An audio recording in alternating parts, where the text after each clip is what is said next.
Nós somos o futuro. Sei que essa parece apenas uma frase clichê, mas nela está contida uma grande verdade.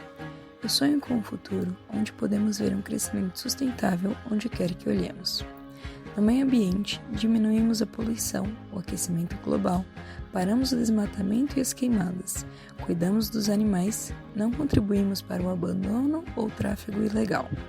Buscamos um estilo de vida mais saudável e ecológico, respeitamos a natureza e a próxima geração.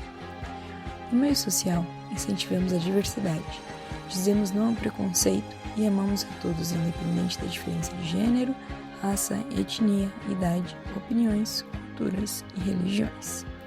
Cuidamos daqueles que precisam da ajuda e estamos sempre dispostos a nos colocar no lugar um do outro.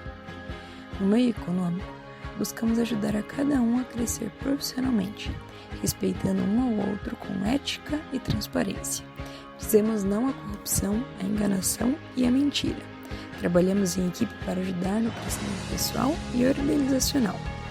Damos a cada ser humano a dignidade de um trabalho prazeroso e reconhecido. Esse parece um cenário distante, mas se olharmos para os pequenos ambientes, parte desses objetivos já têm sido cumpridos. O elemento que falta é a nossa união como sociedade e nos comprometer a mudar o ambiente ao nosso redor, pois se cada um de nós se esforçar ao máximo para tornar essa realidade a nossa realidade no nosso microambiente, toda a humanidade seria beneficiada por nossas pequenas atitudes. Por isso, o futuro sou eu, o futuro é você. O futuro são as pequenas atitudes que fazemos hoje e agora, onde vivemos e onde caminhamos. O futuro somos nós.